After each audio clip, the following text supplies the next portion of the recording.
Student Jai Swaminarayan. Today we study about the unit number 1. In that we studied in last lecture we studied the principles of planning. उसमें हमने क्या देखा, aspect prospect क्या है. Then next we study about aspect prospect grouping. अभी हम क्या पढ़ेंगे, roominess. This principle of planning, roominess यानी क्या, this principle of planning is directly related to the dimension of the room. तो रूम का डायमेंशन क्या होना चाहिए, room that is called roominess. Okay, a rectangular room is found more convenient as compared to a square room of the same size. Hence length to width ratio should be 1.2 to 1 or 1.5 to 1. If the ratio is greater, it will give a tunnel effect to the room. Height of the rooms and windows, then ceilings, floorings, color treatment also affect the roominess of the building units. Okay, तो height of doors Windows, doors और Windows की कितनी height चाहिए. Okay, और जो भी आपको ratio दिया है वो रेशियो से ग्रेटर हो तो टनल जैसा हमें रूम में इफेक्ट आएगा. ओके, सीलिंग की हाइट कितनी होनी चाहिए, फ्लोरिंग की हाइट, फ्लोरिंग कितनी होनी चाहिए, कलर ट्रीटमेंट, जो भी हम कलर प्रोवाइड करते हैं वो भी अंदर इस इंक्लूड होता है रूमीनेस में. ओके, बिल्डिंग यूनिट का कलर कैसा होना चाहिए, the light colour gives effect of more space whereas the dark colour makes the room look smaller. That means हमें हमेशा रूम में कौन सा कलर यूज करना चाहिए, लाइट कलर यूज करना चाहिए. Height of the ceiling should be low as more height gives a feeling of a cave. That means हमें सीलिंग की हाइट क्या है, लो रखनी चाहिए, बहुत हाइट ज़्यादा नहीं रखनी चाहिए. ओके,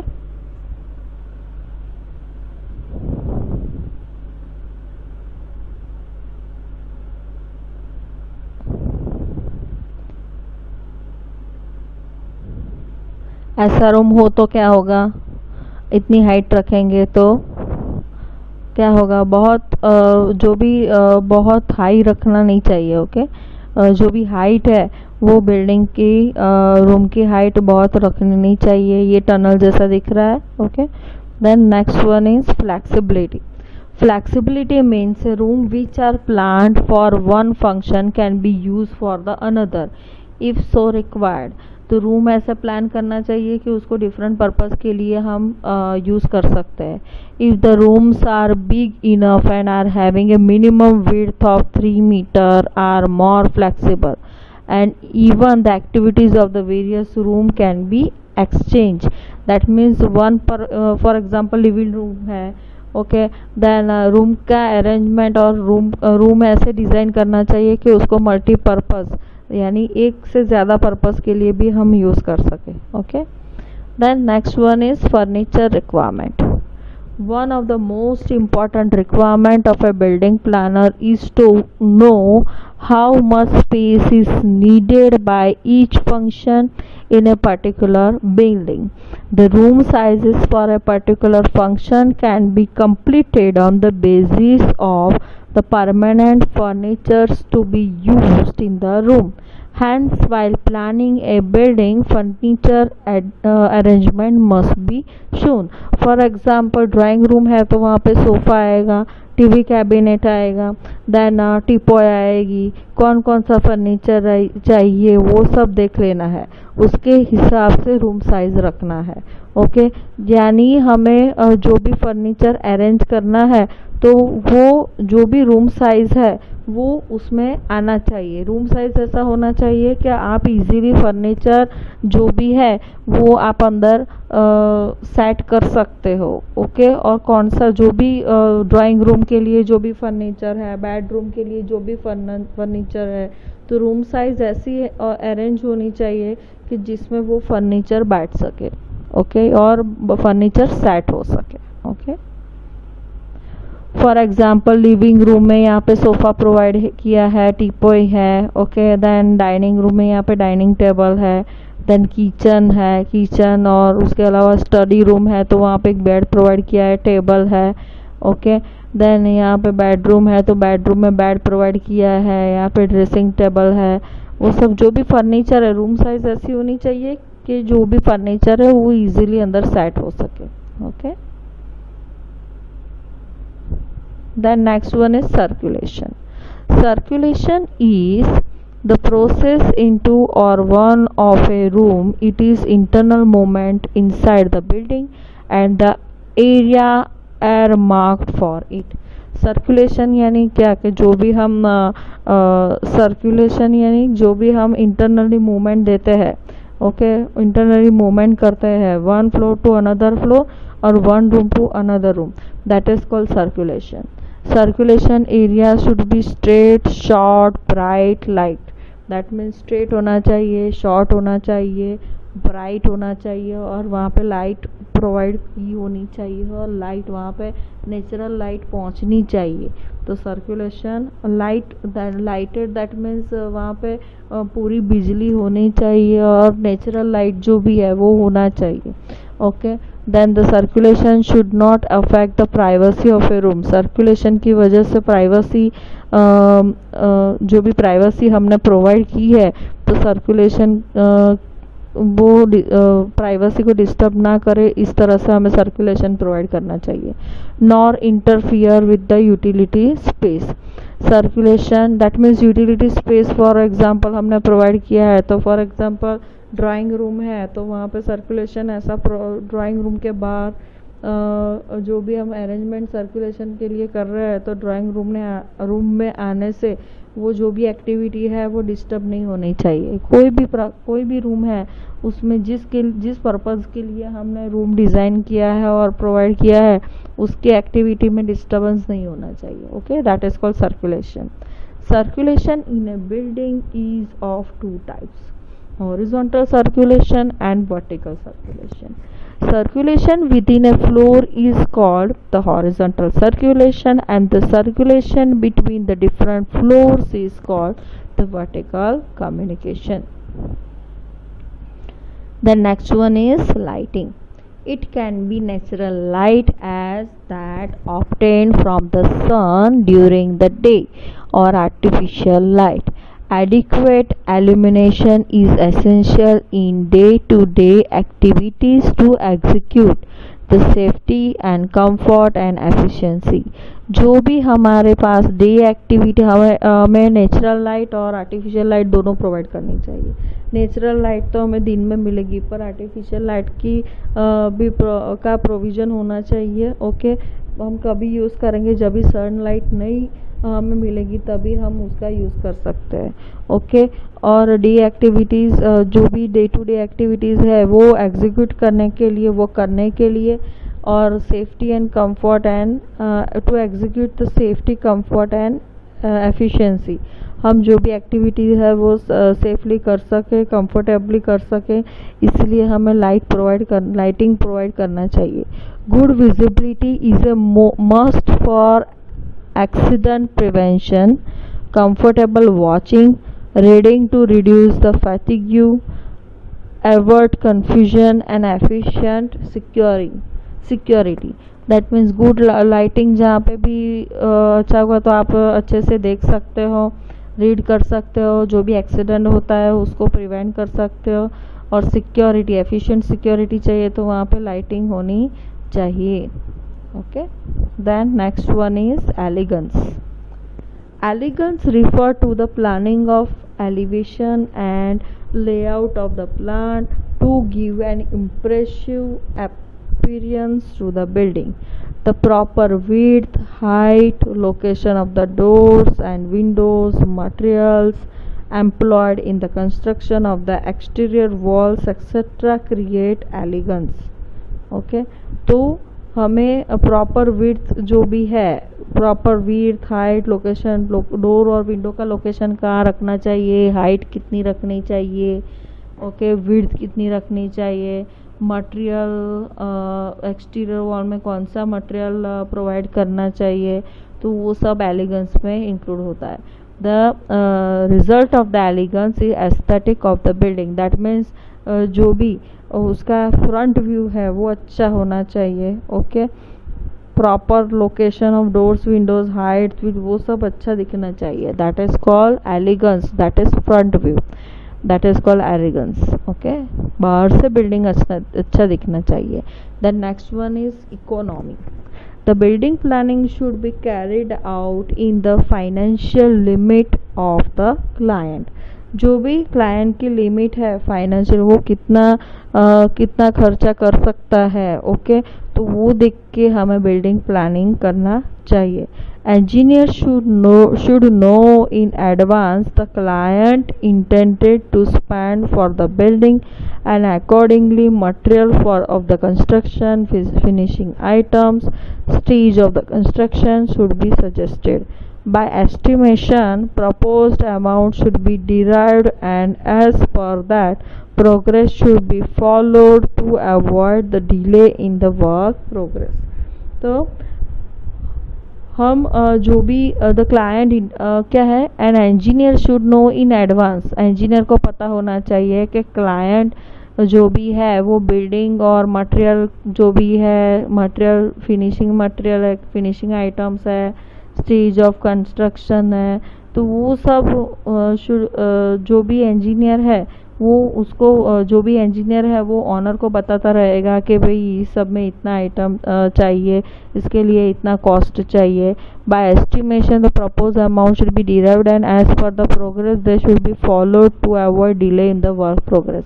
दैट मीन्स जो भी इंजीनियर है वो ऑनर को बताता रहेगा कि ये कंस्ट्रक्शन करने के लिए ये मटेरियल चाहिए, ये आइटम कंस्ट्रक्ट करने के लिए ये मटेरियल चाहिए, इसका कॉस्ट इतना रहेगा, इसीलिए हम एस्टिमेट निकालते हैं.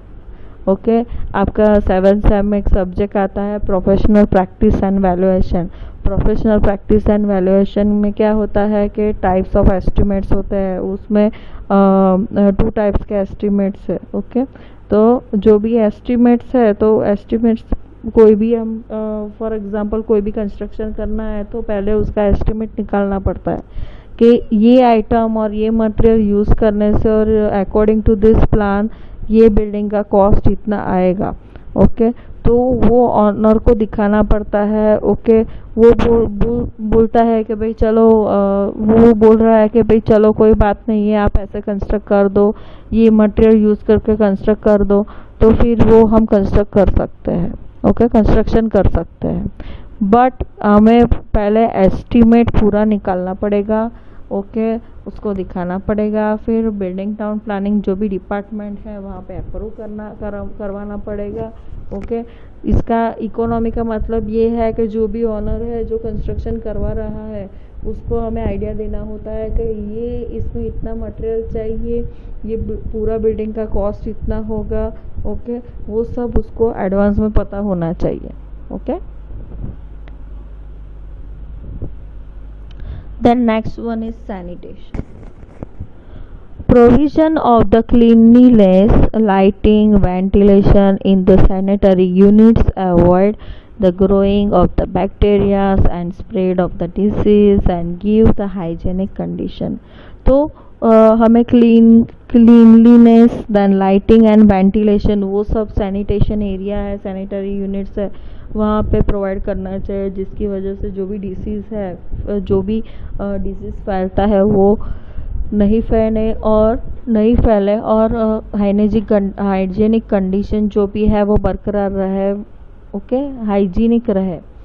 In bath and WC, glazed tiles and dado should be provided on the wall to maintain the clean condition. Bath और WC में क्या प्रोवाइड करते हैं, ग्लेज टाइल्स प्रोवाइड करते हैं और डैडो प्रोवाइड करते हैं, जिसकी वजह से हम इजीली उसको क्लीन कर पाते हैं और क्लीन कंडीशन में मेंटेन कर पाते हैं. Okay, the ventilator in bath and WC permit the sunlight and air collagen to maintain the hygienic condition. हम वेंटिलेटर भी बाथ और WC में प्रोवाइड करते हैं, जिसकी वजह से सनलाइट अंदर बाथ और WC में आएगी और हाइजीनिक कंडीशन मेंटेन होगी. Then flooring material should be easy to clean. Skirting should be provided in the rooms, bathtubs, WC, kitchen sink should be made of ceramic material to maintain the clean easily. Okay. तो flooring material कैसा होना चाहिए, आप easily clean कर सको। Then skirting should be provided in the rooms, skirting rooms में भी provide कर सकते हैं। Then bath tubs, WC, kitchen sink should be made of ceramic material का बना होना चाहिए, जिसकी वजह से हम इसको इजीली क्लीन कर सकें। Okay.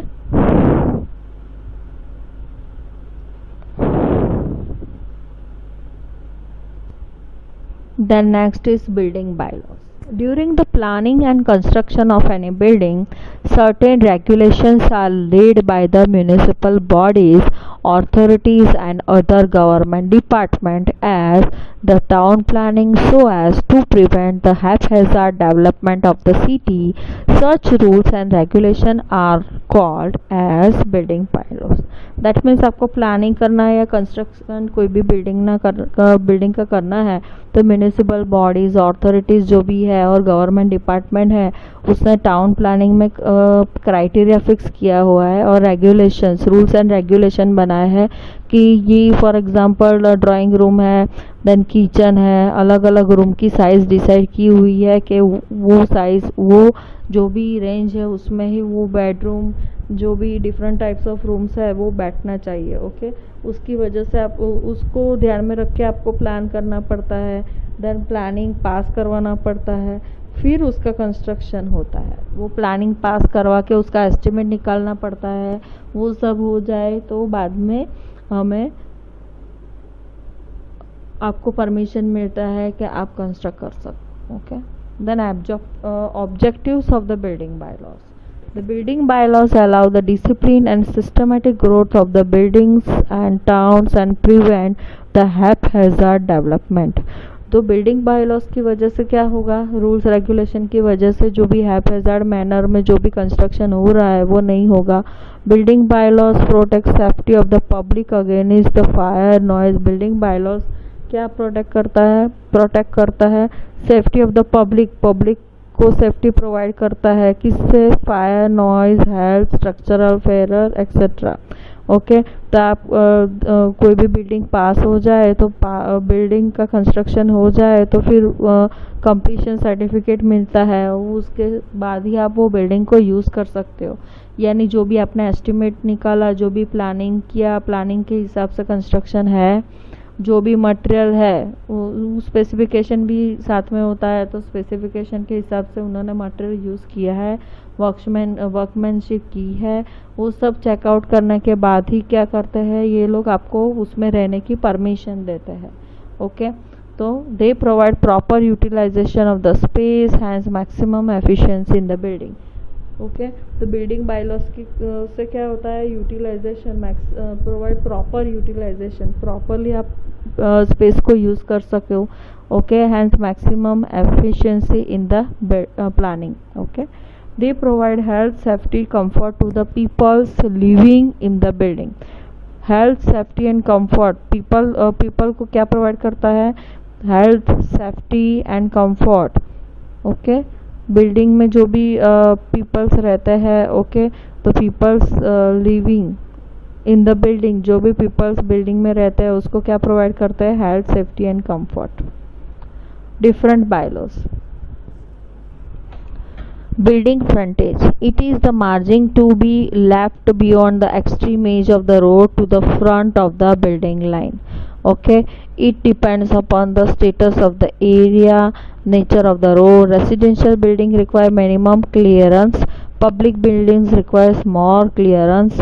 The purpose of this frontage is to facilitate widening of the road in future, more side distance at corners, minimum sound pollution. तो हमें रोड से बिल्डिंग का फ्रंट साइड कितना रखना चाहिए, ओके, तो उसका डिस्कशन इसमें है। ओके। तो क्यों वो फ्रंट साइड कितना रखना चाहिए, किस पर्पस के लिए रखना चाहिए, तो फॉर एग्जांपल रोड जितना रोड का विड्थ है उस विड्थ से ज़्यादा विड्थ करना है तो उसके लिए हमें प्रोवाइड करना चाहिए। Then more side distance at the corners. Okay. तो कॉर्नर से हम जो भी साइट है, side distance, more side distance at the corner, minimum sound pollution है, साउंड पॉल्यूशन कम आए इसीलिए हम यूज़ कर सकते हैं। ओके। मिनिमम साउंड पॉल्यूशन रहे, इसीलिए हमें क्या करना पड़ेगा, building frontage based on the type of the building, detach building about 250 and frontage is 12 metre. Then semi detach area कितना है, 250 मीटर स्क्वायर है प्लॉट साइज, तो फ्रंटेज कितना रखना है, 12 मीटर। सेमी डिटेच बिल्डिंग है तो plot size is this, frontage is this. Okay, open spaces are essential to satisfy the lighting and ventilation requirement। open spaces यानी जो भी बिल्डिंग के आजू बाजू जो भी स्पेसेस है, that is called open spaces। okay, outer open space they are additional margin to be left within the plot to isolate the building from road and neighboring buildings। तो हमें क्या करना है, जो भी प्लॉट है, प्लॉट में आजू बाजू कितना स्पेसेस, जो भी बिल्डिंग के आजू बाजू जो भी स्पेसेस है, that is called open spaces और outer open spaces. They are additional margin to be left within the plot to isolate the building from road. That means वो रोड से थोड़ा दूर रहे और नेबरिंग बिल्डिंग से थोड़ा दूर रहे, इसलिए हमें क्या करना पड़ता है, थोड़ा मार्जिन छोड़ना पड़ता है बिल्डिंग के आजू बाजू। inner open spaces, they are open spaces within the building, they are needed in heavily congested area to provide the lighting to the interior rooms, then create inner courtyard। that means वो interior room में lightning ज़्यादा रहे। Okay, और it is also create inner courtyard. जहाँ पे building है वहाँ पे इनर कॉर्टयार्ड, इसका मतलब क्या है कि अंदर कोई स्पेस रखना है, हॉल रखना है। कॉलेज में भी आपने देखा होगा इनर कॉर्टयार्ड यानी क्या, हमारी कॉलेज में जो ओपन स्पेस दिख रहा है, जैसा चौक जैसा दिख रहा है, दैट इज कॉल्ड ओपन कॉर्टयार्ड। तो that is called inner open space. Okay, thank you.